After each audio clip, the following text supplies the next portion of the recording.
Good evening everyone and welcome to today's Science Quantum. My name is Priyatma Singh and I will be talking to you today about food security in the Pacific. Now believe it or not, but we have been taking food security for granted all this time until we were hit by COVID-19 crisis. We never really witnessed panic buying until recently. This just goes to show that when push comes to shove, food is the most important item to secure. And yet, we have not been utilizing our land to boost local food production. To me, it does not make any sense. Today, I thought I will share some information about food systems in the Pacific to help you realize where we stand now and what we must do to secure our future in the Pacific. Agriculture in Pacific is largely dependent on smallholder farms.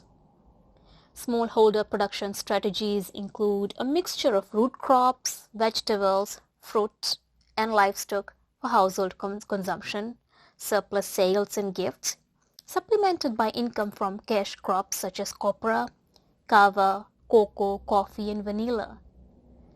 Locally produced food products play a central role in the economy, employment generation, food security, and nutrition in the Pacific region.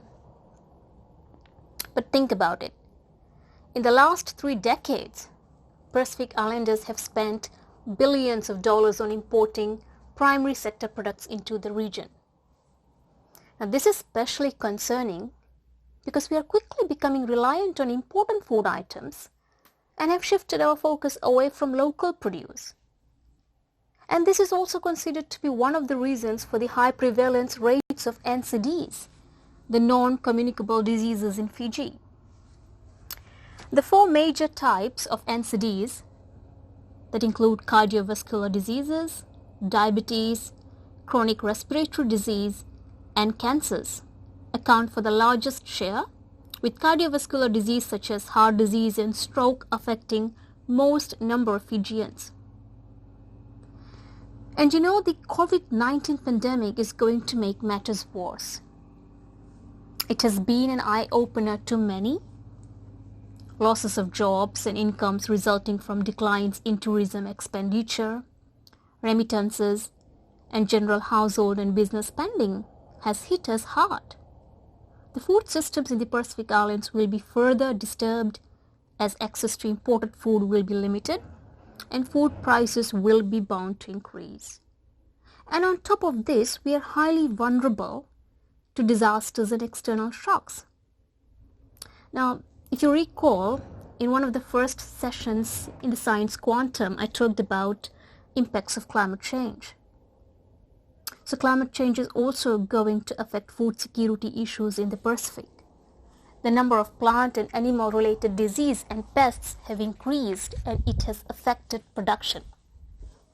So if we don't tread carefully now, we will start facing food security issues on a major level.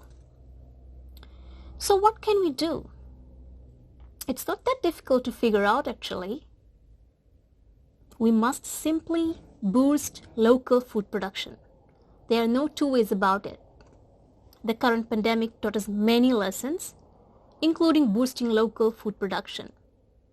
Particularly during crises when food supply chains are disrupted and food prices are increased, local food production could increase availability to nutritionally rich food, guarantee food supply, provide jobs for those affected, and could increase purchasing power from savings on food bills.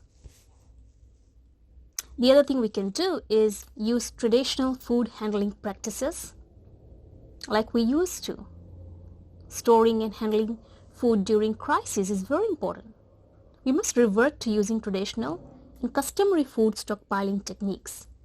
And these include, for instance, drying fish and root crops, preserving breadfruit, and storing coconuts. And local communities are also encouraged to organize community-based stockpiling and rationing.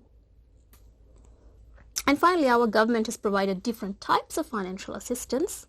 Agriculture, fisheries, and forestry enterprises are receiving more benefits from these assistance packages. But it is, of course, our responsibility to be well informed and take advantage of opportunities to boost agricultural production in Fiji. Now also, if you are a student, you might want to consider investing your time and effort in programs that develop your agricultural entrepreneurial skills. Right, so with that, I would like to leave you all with the food for thought. A quote shared by Joel Salatin, a very famous American farmer, lecturer, and author. Food security is not in the supermarket. It's not in the government. It's not at the emergency services division. True food security is the historical normalcy of packing it in during the abundant times, building that in-house larder and pantry, and resting easy knowing that our